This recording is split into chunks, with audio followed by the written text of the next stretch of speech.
এখন হিচাপে প্ৰতিষ্ঠা কৰিব।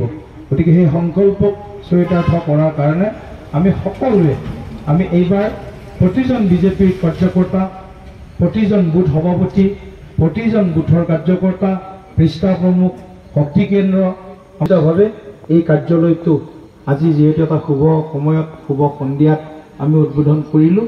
ভাগ্যলক্ষ্মী স্বৰূপ হওক আৰু পূব মঙলদৈ মণ্ডলত আমি আগৰ যিমান আমি ভোট পাইছিলোঁ তাতকৈ এইবাৰ বহুত বেছি অভাৱনীয়ভাৱে এইবাৰ ভোট নিশ্চয় পাম বুলি আমাৰ মনত আহিছে। আৰু চাৰিওফালে পূব মঙলদৈৰ বিভিন্ন জেগাত মই যোৱাকালি দুখন এখন সভাত গৈছোঁ আৰু বিভিন্ন অঞ্চলত গৈছোঁ। যাওঁতে এইখিনি কথাই শুনিবলৈ পাইছোঁ।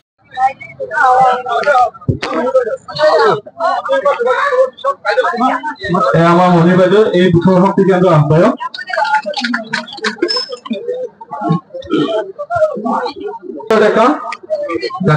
জ্যেষ্ঠ ব্যক্তি আমাৰ বিভিন্ন অঞ্চলত গৈছোঁ। যাওঁতে এইখিনি কথাই শুনিবলৈ পাইছোঁ যে আমাৰ ফালে সকলো ৰাইজে ইতিমধ্যে একগোট হৈ গৈছে। আপোনালোকে আমাৰ ফালে কেম্পেইন কৰিব নাহিলেও হ'ব। মানুহে এনেকৈ কোনলৈকৈ চাগে শুনিছে।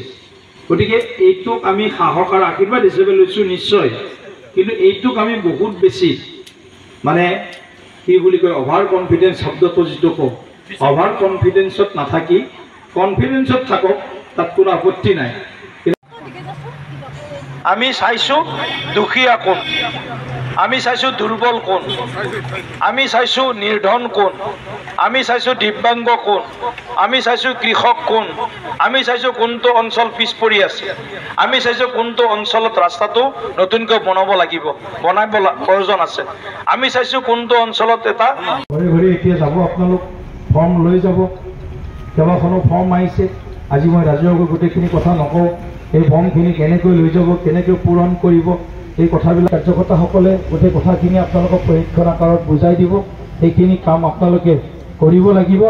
আৰু পূব মঙলদৈত মই দেখিছোঁ যিহেতু সংখ্যালঘু ইছলাম ধৰ্মী লোকো যথেষ্ট সংখ্যক আছে।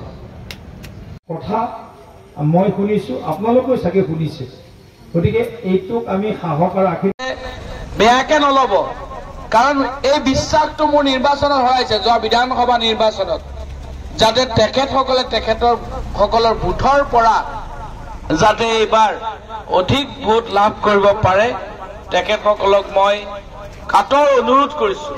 কাৰণ সাংসদ মহোদয়ে যদি এইবাৰ ভোট নাপায়, জিকাটো চিঞৰ 4 লাখতকৈ অধিক ভোটত জিকিব, পিছত কিন্তু আপোনালোকে ক'ব নোৱাৰিব। সেইকাৰণে কৈছে এইবাৰ লাষ্ট চান্স, যে মই ভাবোঁ যে আপোনালোকে যিমান পাৰি কষ্ট কৰি বুথত, সেইকাৰণে এটাই আমি আমাৰ কামখিনি কৰিব লাগিব। ঘৰে ঘৰে এতিয়া যাব, আপোনালোক ফৰ্ম লৈ যাব। কেইবাখনো ফৰ্ম আহিছে। আজি মই ৰাজহুৱাকৈ গোটেইখিনি কথা নকওঁ। এই ফৰ্মখিনি কেনেকৈ লৈ যাব, কেনেকৈ পূৰণ কৰিব, এই কথাবিলাক আছে। বুথৰ সভাপতিসকলে কৰিব লাগিব। আৰু পূব মঙলদৈত মই দেখিছোঁ যিহেতু সংখ্যালঘু ইছলাম ধৰ্মী লোকো যথেষ্ট সংখ্যক আছে। গতিকে ইছলাম ধৰ্মী লোকসকলে আজি পবিত্ৰ যিহেতু ৰমজান মাহ চলি আছে আৰু তাৰ কেইদিনমান পিছতে ইয়াৰ ঈদ হ'ব। গতিকে এই ৰমজান মাহত সংকল্প লওক সকলোৱে যে এইবাৰ আমি বাকী সকলো কথা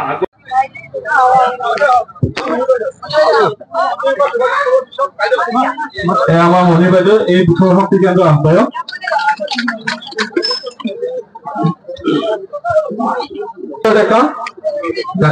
জ্যেষ্ঠ ব্যক্তি আমাৰ কথা মই শুনিছোঁ, আপোনালোকেও চাগে শুনিছে। গতিকে এইটোক আমি সাহস আৰু আশীৰ্বাদ। নিৰ্বাচনী প্ৰচাৰ ভালে চলি আছে। এতিয়া ৰাতি 10টা বজালৈকে চলিয়ে আছে, আৰু বা কেইটা বজালৈ চলে। গতিকে এইখিনি নিৰন্তৰ নিৰ্বাচনৰ দিন ঘোষণা হোৱাৰ পৰা, প্ৰাৰ্থী ঘোষণা হোৱাৰ পৰা আমি চলাই আছো। 11টা সমষ্টি, বহুত ডাঙৰ সমষ্টি, 2622টা বুথ, 35টা মণ্ডল। গতিকে যিমান পাৰোঁ সিমান ৰাইজৰ লগত সম্পৰ্ক কৰি আছো, ৰাইজৰ আশীৰ্বাদ লৈ আছো। আজি এতিয়া আমাৰ পূব মঙলদৈ মণ্ডলৰ আমাৰ যিটো মুখ্য নিৰ্বাচনী কাৰ্যালয়, এইটো আমাৰ আজি আনুষ্ঠানিকভাৱে শুভাৰম্ভ কৰিলোঁ ডাকচকীত।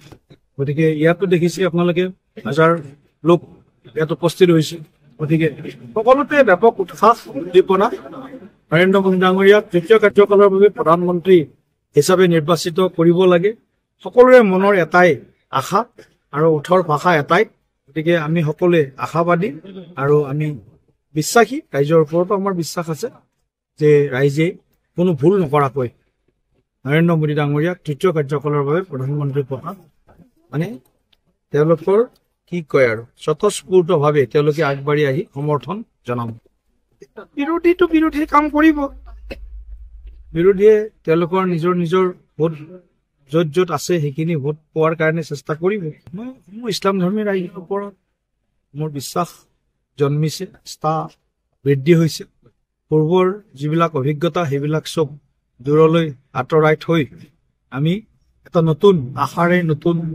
এটা উদ্যমেৰে একেই আমাৰ অঞ্চলৰ সামগ্ৰিক উন্নয়নৰ কাৰণে সমূহ ইছলাম ধৰ্মী ৰাইজে এই পবিত্ৰ ৰমজান মাহতে এটা সংকল্প লওক যে উন্নয়নৰ স্বাৰ্থত দুখীয়া ৰাইজৰ স্বাৰ্থত কৃষক শক্তিৰ স্বাৰ্থত মহিলা শক্তিৰ উত্তৰণৰ স্বাৰ্থত যুৱ শক্তিৰ স্বাৰ্থত ভ্ৰষ্টাচাৰ দুৰ্নীতি নিৰ্মূল কৰাৰ স্বাৰ্থত আৰু ৰাস্তা ঘাটৰ পৰা আৰম্ভ কৰি আমাৰ যিবিলাক আন্তঃগাঁথনি নিৰ্মাণৰ স্বাৰ্থত সকলোৱে একেলগে হাতত হাত মিলাই কান্ধত কান্ধ মিলাই সংখ্যা গুৰুৰ লগত সংখ্যা লঘুসকলে মিলি ভাৰতবৰ্ষক বিশ্ব গুৰু বনোৱাৰ কাৰণে সংকল্প লয়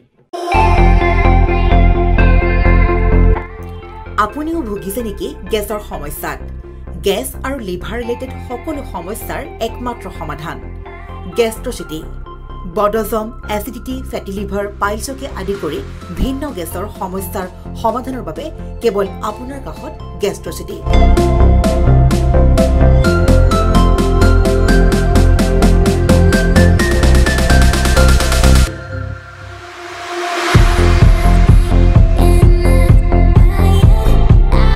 ভিজিট কৰক গেষ্ট্ৰচিটি গুৱাহাটী হাতীগাঁও চাৰিআলি যোগাযোগ নম্বৰ 7577999909